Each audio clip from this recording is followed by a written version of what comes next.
Salut, aujourd'hui on va parler de toutes les démarches à faire quand on veut avoir des animaux de ferme. Parce que si vous voulez être dans la légalité, il y a un certain nombre de choses à faire et à déclarer. Un autonomiste qui va être autonome en viande, en miel, etc. va ainsi avoir plusieurs casquettes qui sont normalement à déclaration obligatoire. Personne n'en parle sur YouTube, je ne sais pas pourquoi.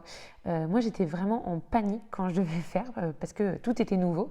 Donc, j'espère que cette vidéo vous servira, qu'elle va dégrossir un petit peu le truc et qu'elle répondra à plein de vos questions et que du coup, vous paniquerez beaucoup moins que moi. Je parlerai ici uniquement des élevages où je suis déclarée éleveuse. Je ne parlerai que brièvement des élevages de volailles parce que j'essaye de me maintenir à peu près en dessous des quotas pour ne pas avoir besoin de me déclarer parce que c'est vraiment contraignant. Je vous en reparlerai après en termes de contrôle, etc. C'est pénible. Donc on va commencer par les gros animaux. Que vous vouliez des moutons, des chèvres ou des vaches, vous devez être déclaré éleveur. C'est vraiment obligatoire. À partir du premier, il n'y a pas de 1 ou 2 ou quoi. Il suffit de contacter un organisme qui s'appelle l'EDE. Ils vont vous envoyer par mail ou par courrier un document à remplir qui est assez simple. En tant que phobique de l'administratif, franchement, ça va, il n'y a rien de compliqué. Et ce document, il va vous permettre d'obtenir un numéro d'exploitant et un numéro de cheptel. Que vous ayez une seule ou plusieurs sortes d'animaux, vous aurez toujours le même numéro d'exploitant. Par contre, si par exemple vous avez des moutons et que vous allez avoir des vaches, vous allez devoir remplir une nouvelle feuille pour ouvrir un nouveau cheptel. Même s'il aura le même numéro d'exploitant, ce n'est pas les mêmes cotisations, donc ce n'est pas non plus la même rubrique sur le site et donc c'est un cheptel nouveau avec le même numéro toujours. Par contre, les ovins et les caprins, que ce soit donc les ovins, pour ceux qui ne savent pas, c'est les moutons, les caprins, c'est les chèvres, eux, ils comptent pour la même sorte de cheptel. Donc il y a une seule cotisation que vous ayez l'un ou l'autre ou les deux. Et il n'y a pas besoin du coup de re-remplir une fiche si vous y ajoutez des chèvres. Vous devez aussi désigner un vétérinaire sanitaire qui viendra à chaque fois pour les contrôles. Votre numéro sera inscrit sur toutes les boucles d'identification que vous allez mettre sur les animaux qui naissent chez vous. Les animaux qui sont nés ailleurs, par contre, ils gardent la boucle de l'éleveur d'origine, donc ça, vous n'avez pas à vous en occuper. Quand vous créez un nouveau cheptel, vous allez avoir un certain nombre de contrôles prophylactiques obligatoires. Les examens ne sont pas forcément les mêmes dans tous les départements. Donc là, moi, je vais vous donner ce que nous, on a dû faire. Pour le cheptel ovin et caprin, il y a une première prise de sang pour vérifier s'ils sont bien indemnes de la brucellose. Puis, il y en a une seconde, quelques mois après. Et ensuite, cette prise de sang, elle aura lieu que tous les 5 ans. Cette prise de sang, elle est obligatoire, vous ne pouvez pas passer outre. Et pour le cheptel bovin, en fait, entre 15 et 30 jours après leur arrivée chez vous, vous avez une prise de sang IBR et BVD et un test pour la tuberculose bovine. Elles doivent être aussi testées pour la brucellose, mais contrairement aux moutons qui, eux, y en aura tous les 5 ans, les vaches, elles l'ont tous les ans. Donc ça, c'est un petit peu pénible parce que les vaches, c'est les plus compliqués, je trouve, à gérer, à maintenir pour la prophylaxie. Donc moi, ça m'arrange pas du tout. Pour moi, ce jour-là, c'est une phobie, quoi. Donc normalement, c'est que 20% du cheptel qui doit être testé à chaque fois, mais c'est avec un quota minimum de 10 individus. Donc en tant que particulier autonomiste, vous risquez d'avoir comme nous peu d'individus. Donc en gros, tout le cheptel entier, il doit être testé. Pour les chèvres, je vous conseille de faire une prise de sang pour voir si elles sont indemnes du CAEV. C'est l'arthrite encéphalite caprine à virus qui touche que les chèvres. Donc chez nous, ce n'est pas un prélèvement obligatoire, mais je vous conseille grandement de le faire parce que ça peut causer de gros soucis à vos chèvres et à leur descendance. Je vous conseille grandement de fabriquer un petit parc de contention ou un cornadi pour ces contrôles parce que le vétérinaire, quand il vient, il doit pouvoir faire sa prise de sang tranquillement sur chaque individu. Il n'y a pas que ça à faire d'attendre que vous couriez après vos animaux. Donc je dis ça parce que une de nos vaches, elle est un peu faux-folle. C'était une opération vraiment très compliquée pour réussir parce qu'elle est vraiment très craintive, quoi. Donc elle ne voulait pas rentrer dans le box, c'était très pénible. Donc maintenant, on a un parc de contention dans lequel on les nourrit de temps en temps, comme ça elles sont habituées à venir. Et le jour de la prophylaxie, on a juste à fermer la porte et c'est bien plus facile. Une fois la déclaration faite, tout mouvement d'animal doit être signalé. Donc vous pouvez acheter à l'EDE un carnet avec des bons de transport, des bons de circulation. Et à chaque fois que vous achetez ou vendez un animal, il faut le remplir en 3 exemplaires. Un pour le vendeur, 2 pour l'acheteur. Et chacun doit en envoyer un exemplaire à l'EDE. À chaque fois que vous avez une naissance, vous devez les boucler. Et l'âge limite dépend de l'animal et de sa destination. Par exemple, si vous le vendez à 2 mois, il doit être bouclé absolument en sortant de chez vous. Alors que si vous le gardez chez vous, vous pouvez attendre quelques mois, je crois c'est jusqu'à 6 mois avant de le boucler. Une fois par an, vous devez déclarer le nombre d'animaux que vous avez, donc en gros ceux que vous avez achetés, plus vos naissances. J'ai oublié de vous dire aussi un truc important. Pour tout ce qui est ovin caprin, vous avez le droit, en tant qu'éleveur, d'abattre l'animal chez vous si c'est pour votre consommation personnelle. Vous n'avez pas besoin d'aller à l'abattoir. Par contre, pour un veau, pour les bovins, vous êtes obligé de passer par l'abattoir, même si vous êtes éleveur. Voilà. Donc à la fin de l'année, vous allez aussi recevoir une belle facture, hein, parce qu'à chaque fois que vous envoyez un papier pour signifier un mouvement, hop, faut payer. Selon votre cheptel et le nombre d'animaux, hop, faut encore payer. Donc pour les boucles, pareil, hein, je trouve ça un peu pénible parce que imaginons que vous avez des naissances l'année A, vous devez acheter des boucles qui ne sont valables que 2 ans. Donc vous allez devoir anticiper votre nombre de naissances à peu près sur 2 ans pour vous épargner une commande. Alors pourquoi vous épargner une commande? Parce qu'à chaque fois que vous commandez des boucles, vous payez un forfait de 27,50 € de frais de préparation de commande. Donc, sur des petits élevages comme les nôtres, c'est franchement une grosse somme, quoi. Le mec qui commande 400 boucles, c'est pas trop grave, mais si vous avez que 5 boucles à commander, 27,50 € de frais, ça représente une somme énorme comparé au prix des boucles qui tournent autour des 1 €. Donc, réfléchissez bien pour ne pas passer une commande pour rien et qu'en fait, vous regroupez une commande pour 2 années. Les boucles des ovins, c'est les mêmes que les boucles des caprins. Par contre, les boucles des bovins, elles sont différentes. Si un animal perd une boucle, vous devez en recommander une pour en remettre une. Il vous faudra donc aussi une pince spéciale pour les boucler qu'il faut acheter aussi à l'EDE. Si votre animal perd ces 2 boucles en même temps, là vous êtes cuit, hein, parce qu'en cas de contrôle, normalement il y a saisie de l'animal et ça part direct à l'abattoir. Et si vous voulez acheter 2 boucles, vous n'avez pas le droit. Donc normalement, c'est un mec de chez eux qui doit venir chez vous et c'est facturé 70 € de l'heure. Donc ce que font la majorité des éleveurs, ils commandent une boucle, le boucle, puis plus tard, ils en recommandent une deuxième et mettent la deuxième boucle. Pour les bovins, vous avez un passeport bovin. C'est un petit papier rose qui est attribué à chaque vache, chaque veau et voilà, le futur bœuf, qui vous donne sa date de naissance, son sexe, la race et l'identification des parents, alors que pour les caprins et ovins, vous n'avez pas de passeport en fait. Juste vous gardez chez vous dans vos papiers un compte rendu en fait de ce qui se passe chez vous. Donc à chaque naissance, vous bouclez, vous notez le numéro de la boucle de l'enfant et le numéro de la boucle de la mère avec la date de la mise bas. Quand un animal meurt, qu'est-ce qu'on fait? On n'a pas le droit de l'enterrer. On doit appeler l'équarrissage. Ça aussi, c'est un truc super traumatisant. Si vous aimez vos animaux, je vous jure que déjà, vous êtes triste que votre animal y soit mort. Mais alors là, l'équarrisseur, c'est la totale, de chez Total. Quand notre jument de 34 ans, elle est morte, on a été obligé d'appeler l'équarrisseur. Donc déjà, ils n'ont pas le droit de rentrer dans le champ. Donc il faut sortir la bête et la mettre sur le bord de la route.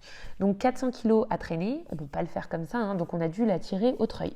Donc ça déjà, c'est pas super cool de voir son animal mort se faire traîner comme ça par terre. Donc ensuite, bien sûr, tu ne sais pas à quelle heure exacte il va passer. Donc tu mets une grande bâche sur ton animal en attendant le mec, tout ça au bord de la route, quoi, toutes les voitures qui passent à côté, normal quoi. Donc voilà, t'attends que le mec il se pointe. Donc tu le sens quand même arriver 1 minute à l'avance, parce que quand le camion il arrive, ça sent la mort à 1 km. Et là franchement, j'ai quand même le cœur assez accroché, parce que je suis habituée à travailler avec le sang, des trucs gore et dégueulasses. Mais là le mec il te sort un gros grappin, une grosse pince, il te chope le cheval, donc ça le serre un petit peu quoi, au niveau du bide. Donc en même temps tu as tous les fluides internes qui dégoulinent. Et là il soulève dans les airs. Ça arrive au-dessus de sa benne et pof, là, il lâche au milieu de tous les autres cadavres à l'odeur putride. C'est vraiment une image qui m'a fait quelque chose, quoi. C'est un peu traumatisant, quoi. Donc ça, il faut aussi vous y préparer à dire au revoir à votre animal d'une façon pas très cool, quoi. Il y a vraiment une perte de dignité de l'animal. Quand j'étais petite, on a perdu beaucoup d'animaux, des chiens et tout, de compagnie. On les enterrait, quoi. Ça permettait de lui dire au revoir de façon plutôt sereine, quoi. Là, on a l'impression que notre animal, il est bafoué, quoi.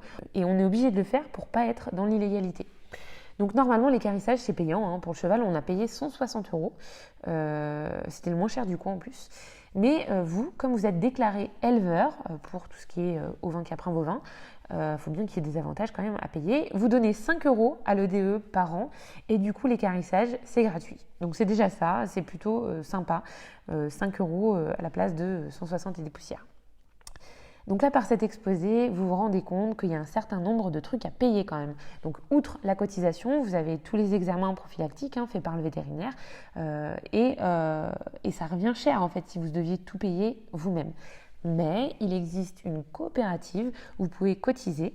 Alors, selon le département, ça a un nom différent. Nous, ça s'appelle la CDAAS.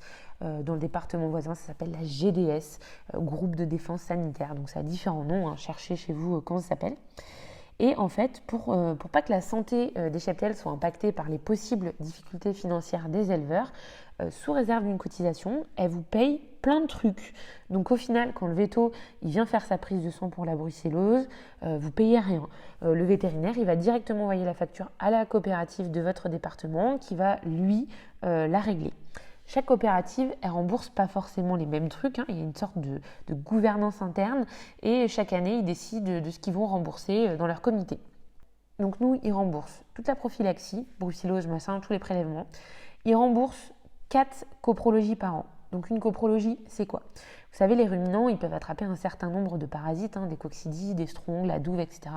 Donc au lieu de traiter à fond les ballons comme une andouille et de façon systématique, on essaye d'avoir un traitement raisonné uniquement quand il y a besoin. Alors vous pouvez limiter les parasites par une gestion intelligente de vos pâtures, pâturage tournant, le fait qu'elles aient pas mal de branchage avec des tanins dans l'alimentation. Il y a plein de choses à faire, mais il faut vérifier quand même que ce que vous mettez en place fonctionne, histoire qu'elle ne meure pas bêtement à cause du parasitage. Donc on fait ce qu'on appelle une coprologie.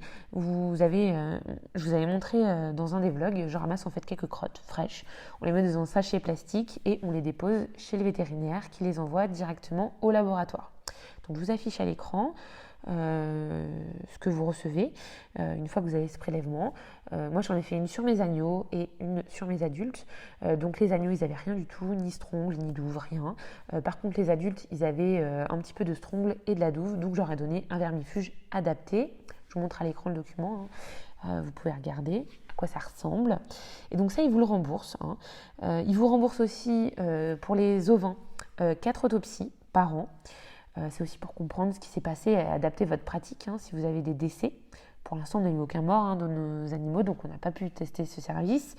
Vous avez aussi 4 bactérioscopies, 4 bactériologies, 4 antibiogrammes, un examen mycologique. Donc pareil, tout ça, on n'a pas eu de maladie, donc on n'a pas fait. Et rembourse aussi une sérologie, fièvre Q, chlamydiose, toxoplasmose, salmonellose, border disease et dystomatose. Alors pour les bovins, il y a encore des trucs différents de rembourser. Il y a un bilan de diarrhée, 8 coprologies, 2 sérologies grande douve, 4 autopsies, les analyses BVD, les prélèvements là qui sont obligatoires. Donc vous voyez, c'est quand même sympa, vous avez plein d'examens qui permettent de faire un diagnostic et donc de vous permettre d'avoir une gestion sanitaire assez pointue au même titre que les professionnels. Donc même en tant que particulier, vous pouvez avoir accès à tout ça parce qu'avoir un animal, c'est pas juste mettre une chèvre qui dépérit dans un champ, il faut quand même assurer sa santé et son bien-être. Pour les miasmes aussi, c'est des petites mouches qui viennent pondre sur vos animaux, après les bouffent de l'intérieur. Donc elles viennent pondre dans les blessures, dans les zones souillées aussi. Donc pour la coopérative de chez nous, elle nous envoie un texto qui nous dit, quand c'est la période, attention, les miasmes arrivent, pensez à faire vos bains d'insectifuges, etc. Et ces bains sont à tarif préférentiel. Grâce à cette association, vous pouvez les acheter chez eux. Ils ont plein de trucs comme ça de prophylaxie. Alors nous on l'a pas fait parce que on n'a pas beaucoup d'individus, donc on peut surveiller assez facilement. Par contre on tombe juste avant que la période des miasmes débute pour pouvoir bien voir s'il y a un souci. Maintenant on va parler un petit peu dépenses. Donc la cotisation à cette coopérative, elle est vraiment pas chère. Donc ça vaut vraiment le coup. C'est 2,60 € par bovin et pour les ovins caprins, c'est 6 € plus 23 centimes par animal. Donc pour 2021, pour 2 moutons, j'ai payé 8,35 €. Je reviendrai vous dire combien j'ai payé pour 2 vaches, 5 chèvres, 8 moutons pour 2022. Je vous le mettrai en commentaire quand j'aurai la facture. Pour la cotisation et les boucles à l'EDE, alors là ça se corse par contre. Donc le bouclage. Les frais de préparation de commande, donc déjà je vous l'ai dit, c'est 27,50 €. Quoi que vous commandiez, vous payez 27,50 €. Pour 17 boucles, j'ai payé 11,84 €. J'ai acheté la pince officielle, 19 €. Un carnet pour les documents de circulation, je vous ai parlé tout à l'heure, qu'il faut remplir à chaque mouvement, ça c'est 11 €. Ah oui, tout se paye à l'EDE. Même le papier que vous êtes obligé de remplir, c'est pas gratuit. Et en plus de tout ça, vous avez des frais de port de 5,30 €, parce que les frais de préparation, c'est pas les frais de port, c'est autre chose. Et avec la TVA, ça me faisait un total de 85 €, rien que pour boucler mes agneaux et chevreaux, pour 2 ans. Donc, ça vous fait en gros 42 € par an si vous l'amortissez sur 2 ans, sachant que la pince et le carnet, c'est qu'une fois dans votre vie. En tant que particulier, vous n'allez pas vendre des quantités exorbitantes d'animaux, donc il y a plein de feuilles dans le calepin, ça va vous tenir un moment. Donc on va dire ensuite, ça va vous coûter 50 € tous les 2 ans, donc 25 € par an pour le bouclage des nouveaux animaux. La cotisation pour les moutons et les chèvres, si vous en avez moins de 50, c'est 23,34 € à l'année. À chaque fois que vous achetez ou vendez, vous leur envoyez une feuille du calepin, des documents de circulation. C'est 2,33 € par envoi. Si vous le faites par internet, c'est gratuit, mais il faut payer 31 € d'abonnement pour le site. Donc comme on n'a pas beaucoup, on reste en papier. Si vous avez plus de mouvements au total que 31 € d'abonnement, payez l'abonnement, quoi. Donc en 2021, on a fait 2 envois de papier, ça nous a coûté 4,66 €. Oui, je vous ai dit, tout se paye à l'EDE. Un papier que tu as payé, tu leur envoies le papier, il faut payer aussi. Et je vous ai dit, pour le cheptel bovin, ça compte comme un nouveau cheptel, donc une nouvelle autre cotisation qui est en plus chère. Elle est de 29,17 € pour les vaches. Et c'est pas la même pince pour le bouclage, parce qu'elle est censée prélever un bout de cartilage pour le prélèvement prophylactique BVD. Donc c'en est une autre. C'est dur, Ça, c'est un petit peu compliqué, mais une fois que vous êtes dedans, c'est bon. Donc je récapitule. Si vous avez que les moutons et les chèvres, on va dire moins de 50, c'est 23,34 € de cotisation pour le DE tous les ans, plus 25 € de bouclage à peu près. Donc il faut compter 50 € de frais juste pour être réglo vis-à-vis de la loi. Voilà. Et puis pour les vaches, pareil, 1 € et quelques à chaque boucle, mais vous commandez en même temps que pour vos ovins. Voilà, je crois que j'ai fait le tour pour ce qui est gros animaux. Maintenant, on va passer aux abeilles. Autonomistes, donc ça touche un peu tout. Ils doivent se dire, mais c'est quoi ces gens? Ils ont des numéros de cheptel de partout. Moi, j'ai même dû me déclarer exploitant forestier, donc j'ai vraiment des codes partout. Les impôts, ils doivent se dire, mais qu'est-ce qu'a fait cette nana? Donc oui, même pour les abeilles, il faut se déclarer. Alors là, c'est franchement super simple. Il n'y a pas de cotisation si vous ne vendez pas votre miel. Il faut juste remplir le truc une fois par an. Vous obtenez au départ votre numéro NAPI. Et si jamais vous voulez vendre votre miel, là par contre, il faudra faire 2 déclarations et payer des charges. Mais si c'est juste pour votre conso perso, c'est super simple. Donc ce numéro NAPI, il faut l'afficher à côté de vos ruches. Même les graver sur vos ruches si vous pouvez. S'il y a un souci, quelqu'un qui se fait piquer ou quoi, vous êtes réglo. Ça engage pour le coup à rien du tout. Donc je vous conseille vraiment de le faire.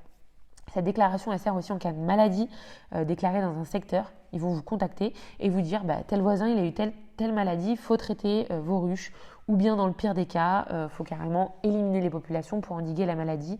Alors ça, je ne sais pas si ça arrive vraiment. Si vous savez dans les commentaires, vous pouvez me le dire si ça vous est déjà arrivé. Je pense que c'est vraiment dans de très très rares cas, quand c'est des très graves maladies très contagieuses. Nous, dans le secteur, j'ai jamais entendu qu'il y a ça qui s'est passé, quoi. Donc on passe maintenant aux volailles. Alors ça c'est le truc où j'ai pas fait de démarche parce que c'est un peu compliqué, ça implique beaucoup de devoirs. En gros, vous avez le droit de ne pas être déclaré si vous avez moins de 50 équivalents poules de plus de 30 jours. Alors personnellement, dans notre coin, personne ne respecte ce truc. Moi j'essaie quand même de faire attention, même si ça arrive que ça dépasse les 50 sujets, quand on est en période d'engraissement, qu'on a par exemple 2 lots qui se suivent.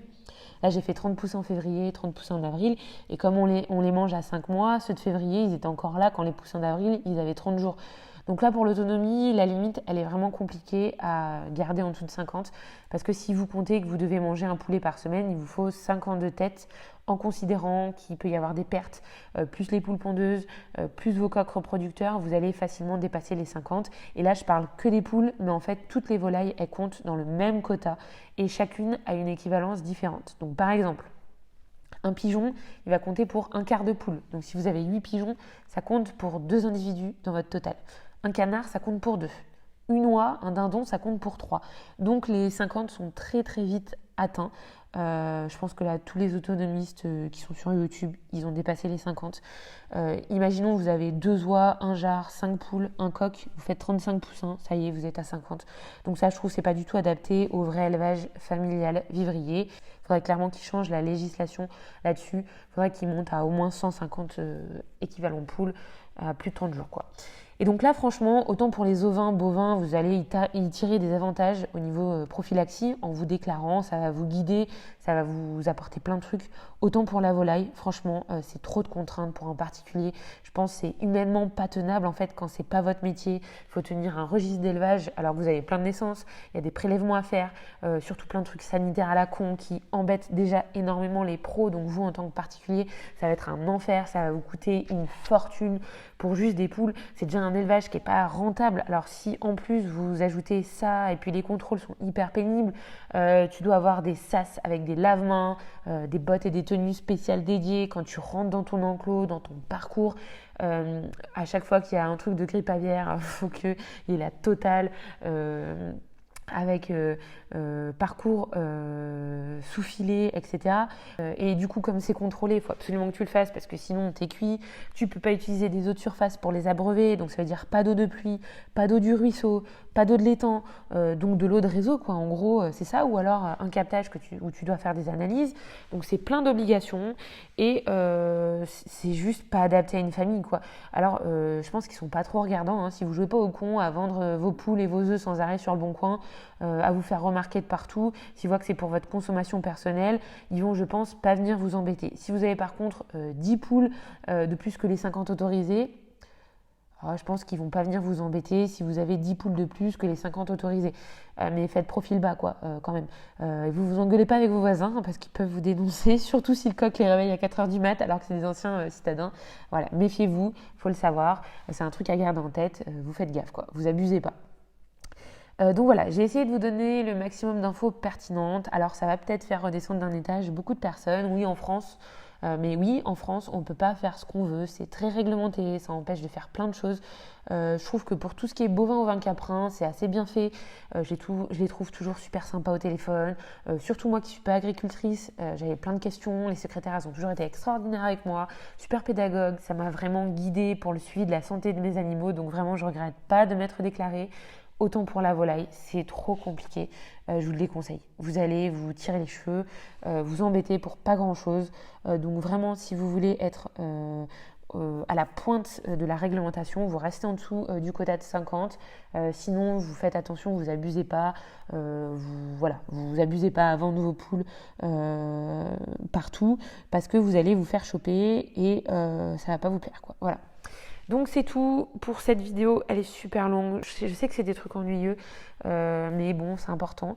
Donc là je vous l'ai fait un peu format podcast et je vous ai affiché quelques images à l'écran. Je sais que ce format plaît pas trop sur YouTube, mais c'est un format nécessaire et je vais pas prendre 10 plombs pour faire le montage pour que ça soit plaisant, parce que de toute façon ça sera pas plaisant, c'est un truc hyper pénible, mais il faut passer par là. Quand vous devez faire votre nourriture, malheureusement en France, vous n'avez pas le droit de faire n'importe quoi. Donc il va falloir vous y plier.